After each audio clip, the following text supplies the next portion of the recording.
Thank you for covering us here today. I want to welcome our colleagues from Australia in this ministerial meeting. It's the first one that I've done as in my time here in the last year. Obviously, the same is true for Secretary Hegseth, and I want to welcome both the Foreign Minister and the Deputy Prime Minister for Defense for both joining us here today. This is an incredibly strong alliance.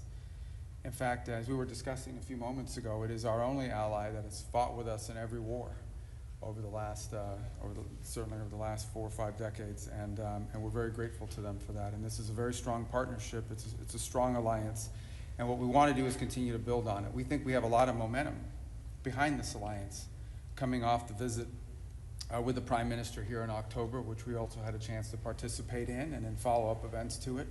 And we felt very strongly after that we have real momentum. We wanted to do this here before the end of the year to continue to build on that alliance and to continue to build on that momentum that came from that meeting and to work together on our shared priorities, and we have so many. We truly have no better friend.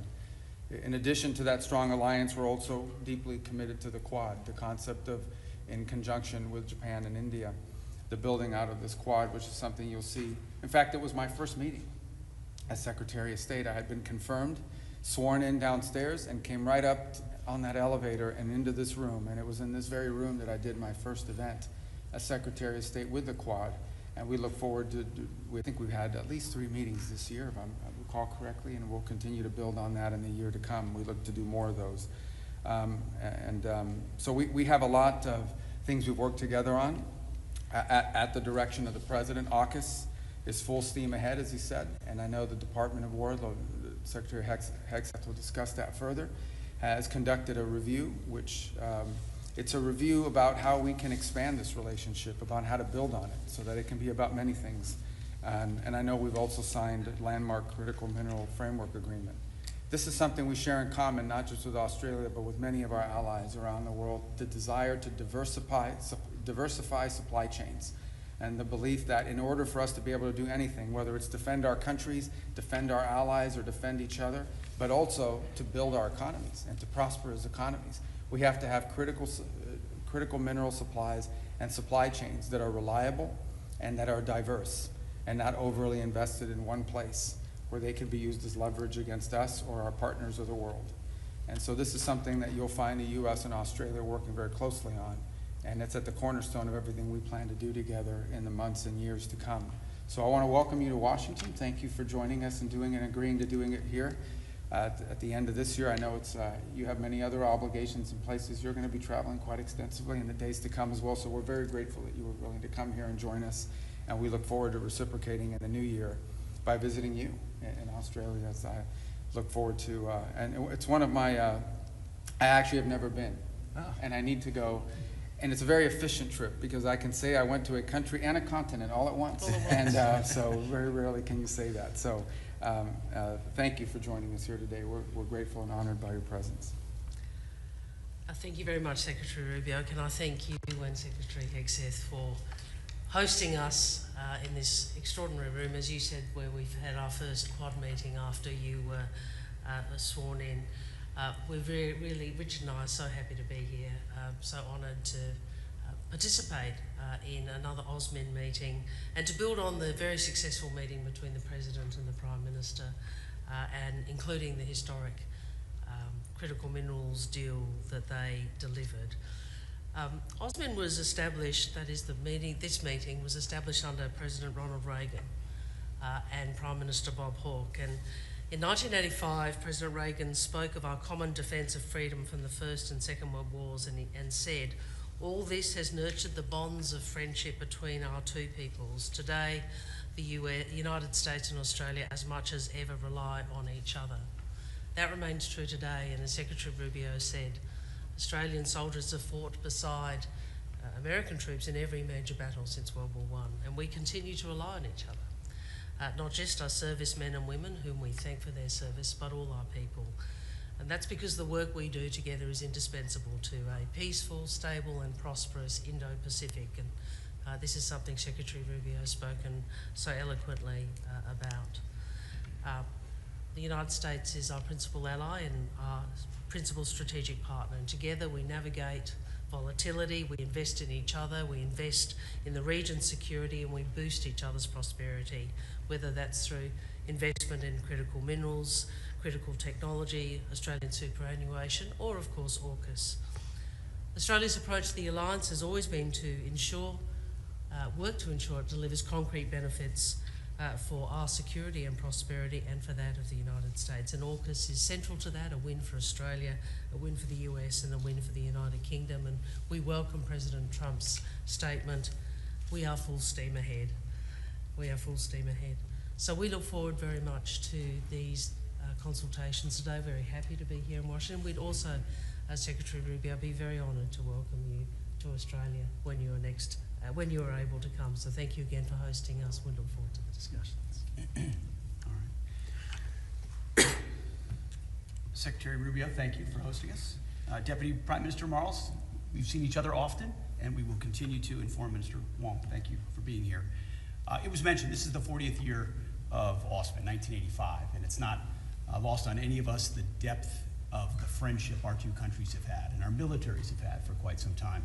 And it was Ronald Reagan who, just like the Trump administration, put a practical application to that partnership 40 years ago by ensuring that our leaders are meeting together regularly to stay on track in rowing in the same direction, because we share the same values, the same neighborhood, both Pacific nations, and our leadership's coming together on a regular basis is a reflection of that. So on the defense side, we're working on force posture, we're working on defense industrial cooperation.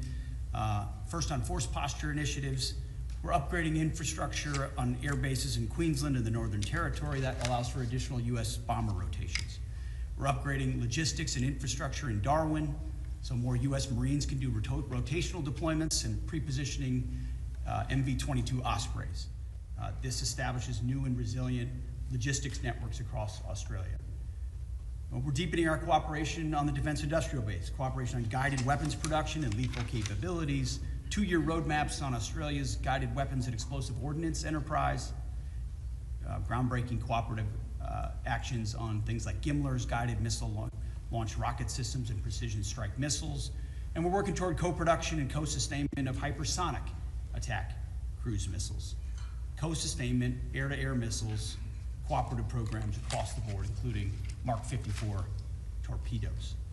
We're also building on the historic framework and critical minerals cooperation that's been mentioned already by President Trump and Prime Minister Albanese, signed in October. Critical minerals and rare earths are a huge part of ensuring both countries can operate the way we need to in that region and around the world.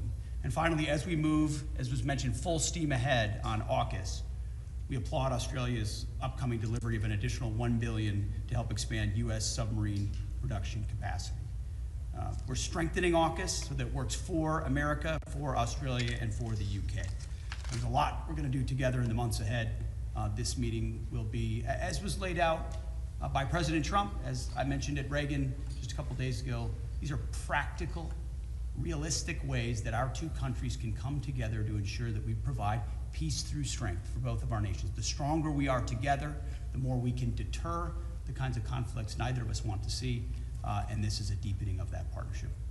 Grateful to be here. Thank you. Well, Secretary Rubio, Secretary Hegseth, Marco, Pete, on behalf of Penny and I, thank you very much for having us here in Washington today.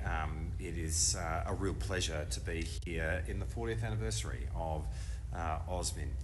Our relationship with the United States is the most important relationship that we have, and indeed our alliance with the United States is really the cornerstone of Australian strategic and foreign policy, and today is an important moment to take that forward again over the next 12 months. We are living in a much more contested world where it really matters to be doubling down with friends and allies, and obviously America is front and centre and foremost for Australia in that respect. We are very grateful for the meeting that happened between Prime Minister Albanese and President Trump a couple of months ago. It's very significant in the context of the relationship. I think also President Trump has given us the motto for our meeting today, which is full steam ahead. And it is very much full steam ahead in terms of the alliance, in terms of the progress on AUKUS, in preparing ourselves for the establishment of the Submarine Rotational Force West at the end of 2027. That is a significant moment in the journey of AUKUS. But right now, we've had an increased number of visits of US nuclear-powered submarines to Australia, including the USS Vermont, which has been at HMAS Stirling over the last 6 weeks or so, where it's undergone the most extensive maintenance that a US nuclear submarine has undertaken outside of the United States. And we are really pleased with the progress that we are seeing in terms of building Australia's capabilities to ultimately be able to operate our own nuclear-powered submarine capability going forward. At every AUSMIN meeting that we've had since 2022, when Penny and I first started attending these AUSMIN meetings, a central part of what we have sought to do in the defence space is to increase the US footprint in Australia. And this AUSMIN will be no different, as Pete has just taken you through, be it infrastructure which enables greater bomber rotations in Australia, or be it what we are doing in terms of enhancing logistics capability of the United States in Australia, having more American equipment be stored in Australia, for example, the Ospreys. These are just examples of what we are doing across every domain. Air, sea and ground, but also space and cyber, to have the most extensive American force posture that we have seen in terms of the breadth of that in the Australian continent. And that is so important going forward, to make very clear in our region that Australia and America stand side by side in working together to contribute to the peace and security of the Indo-Pacific. As we meet today, there are almost 900 Australian servicemen and women who are embedded in the United States Defence Forces across the US. Indeed, the deputy commanders of the US Army, the US Navy and the US Air Force in the Pacific are all now institutionally Australian. And that is an example of the degree to which our two countries work so closely together in respect of defence. Penny and I are really looking forward to taking our relationship and our alliance again forward in the meetings that we have today. We're working really well with this administration, and we are very excited about working with you, Marco and Pete, to take the alliance forward into the future.